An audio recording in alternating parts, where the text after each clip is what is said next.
Part of Donald Trump's appeal with voters is his rejection of the status quo, and nowhere is that more evident than in his foreign policy.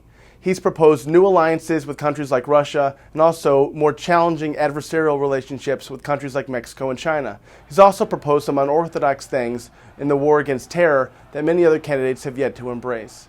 First, with Mexico and China, Mr. Trump has proposed a 1,000-mile wall along the U.S.-Mexico border, but also a new trade regime that would impose possible tariffs against both countries, which he feels like are ripping off the U.S. in trade. Senators Marco Rubio and Ted Cruz, Donald Trump's biggest opponents in the Republican primary, have gone nowhere near as far on Mexico, and their China policy has been much more measured. Second, on Russia, Donald Trump has proposed a new relationship with Russian President Vladimir Putin, a person that both Cruz and Rubio say the U.S. should not trust. Trump believes he can leverage a relationship with Vladimir Putin so that Russia can get more involved in places like Syria and the U.S. will not have to. Finally, in countering terrorism, Donald Trump has proposed some rather unorthodox things. For example, he has proposed killing the family members of terrorists as a deterrent, but some legal and military experts have said you can't do that, it's a violation of the Geneva Conventions. So last week, Trump clarified that he would not order the military to do anything that is illegal. They chop off people's heads,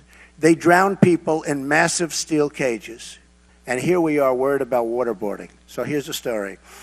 I will obey the laws, but I will try and get the laws extended. However, these sorts of proposals have gotten a lot of attention from his base of support and actually expanded his support. A lot of these people believe that the U.S. has been too hesitant and too reluctant to confront the Islamic State and other terrorists, and they like the sort of rhetoric that he's putting forward. While these might be popular campaign proposals, the big test will be if Donald Trump is on the ballot in November, whether voters will embrace his proposals and also whether it could potentially affect and change U.S. foreign policy.